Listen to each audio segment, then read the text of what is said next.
I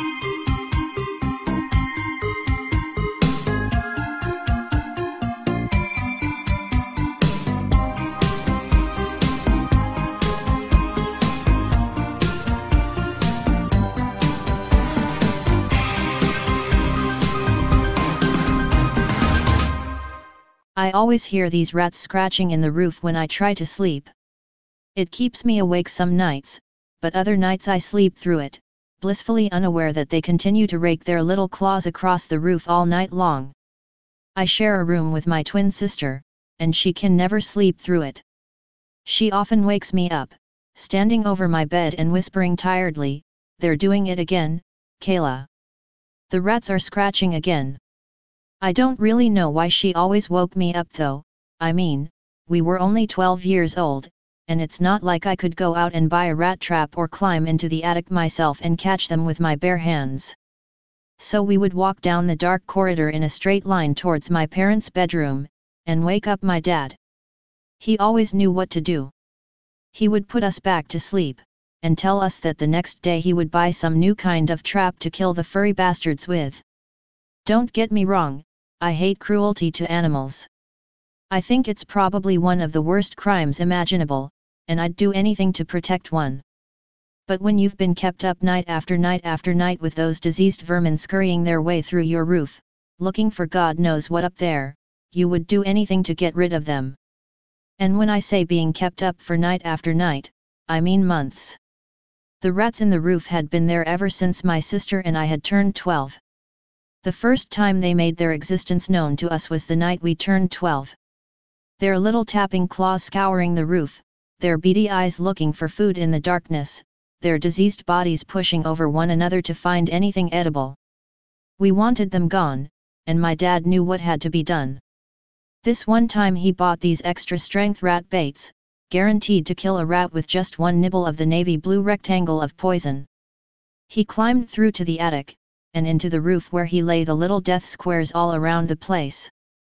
Climbing back down through the manhole, he turned to us and rubbed his hands together. "Now we just have to wait, they'll be gone soon," and he walked past us and out of the laundry. That night, we didn't hear a thing for quite some time. "Dad did it," I whispered to my sister, "he got them." Though I still wasn't entirely sure. Looking back on that now, I think that I said that more to reassure myself than to comfort her. Although as the night progressed we began to hear the noises again, and I knew the rats hadn't fallen for the bait. We would have to consult our dad again in the morning. I always thought it was strange how we never heard them during the day. Maybe that was due to the fact that it was quieter at night, and easier to hear them, or they never came out during the day. Whichever it was, I didn't care at the time, I just wanted them dead, and nothing was working. God knows how many different traps and different kinds of bait we stuck up in the roof.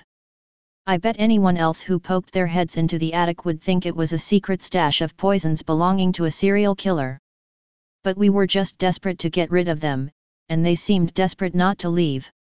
Dad had eventually had enough, as understandably anyone would. My mum had begun to grow tired of his money wasting on all of the different products he had bought trying to get rid of them. She suggested that he climb into the roof and find out where they were coming from, and if any at all had died. So, drawing near to the end of his tether, he climbed into the attic with a torch. "You're going to have to go all the way down to our bedroom, because that's the only place they ever scratch," my sister said as his legs disappeared into the thick blackness up above. We could hear him thumping and crawling his way along the roof all the way down the hallway. "Have you seen any dead rats yet, Dad?" I called, hoping the darkness hadn't swallowed him entirely and drowning him in the sounds of the outside world. Luckily, it hadn't. "Not yet, it's weird, there isn't even any evidence proving that there were ever rats up here, it's really strange," he trailed off mid-sentence, and I thought it would be best to let him concentrate. After a few minutes of thumping around in the roof, he crawled back out through the attic, no dead rats or traps or anything, except for an old torn and bloodied t-shirt. "What's that?" I asked. "I just found it, I've got no idea who it belongs to. Probably been accidentally thrown up there during a party or something," he said as he threw it into a nearby bin. That's not the only weird thing either. All of the traps are gone, he said, a serious look overcoming his face. What's that supposed to mean? I asked him. I don't really know, they've just vanished, my dad replied, a dumbfounded look upon his face. I have to talk with your mother now, girls, leave us alone for a bit, and he pushed past us and walked towards his bedroom. That night at the dinner table, Mum and Dad talked to us about a proposal they had in order to catch whatever animal was in the roof. It had to be intelligent, to have gotten rid of the traps and bait. Dad thought it may have been a possum, but the only way to get rid of it was to make sure of what it was. We're going to place a camera in the roof, and see what starts making those scratching noises. If we know what it is, we have a better chance of capturing it, okay? Mum said to us, and I couldn't fault their logic. It seemed like a good plan. Up the camera went, into the swirling darkness. Dad placed it in the stretch along where our bedroom was located, seeing as that's where most of the activity happened. He had put a SIM card in the camera with 12 hours of recording time on it. Dad put the camera up there at 8 p.m., and would retrieve it at 8 a.m. Then, it was just a waiting game. I heard the scratching noises all the way through the night, as usual.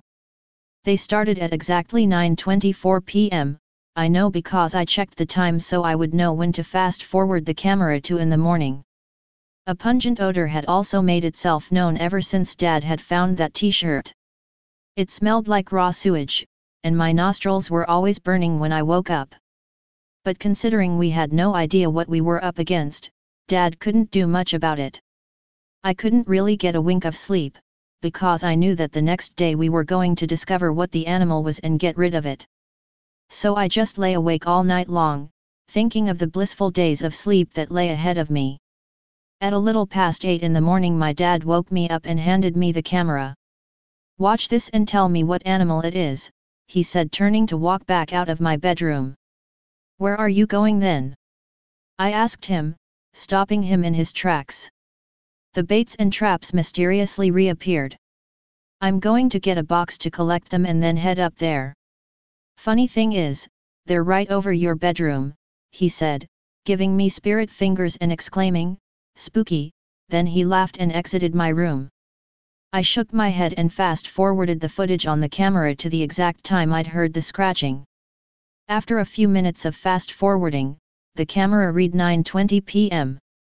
I figured I would rewind it to the point where the animal actually came into the roof so I might be able to recognize it better. 1 minute passed, 2 and a half. I watched the screen intently to capture any kind of movement whatsoever. And then finally it made its emergence. Something that was curled in the fetal position of the far side of the corner began to move. Its spine was visible in the dim light, protruding through its pale yellow skin, almost the color of off milk. Its long and bony arms stretched outwards, its skinny and impossibly long legs stretching downwards. Its limbs seemed too long for its body. Cramped muscles from lying in the same position for hours and hours finally got relief. Its body was spotted with blood, and it had a bloody rag on around its legs. Whatever it was disgusting. But the scariest part was when it turned towards the camera. Pure black eyes, the color of coal, stared straight into the camera. It opened its mouth in some kind of putrid grin, yellowing, diseased teeth peeking out from its mouth, desperate to escape. It was at that point that I knew it was a human. It crawled up to the camera, its bones visible through the thin yellow membrane acting as its skin.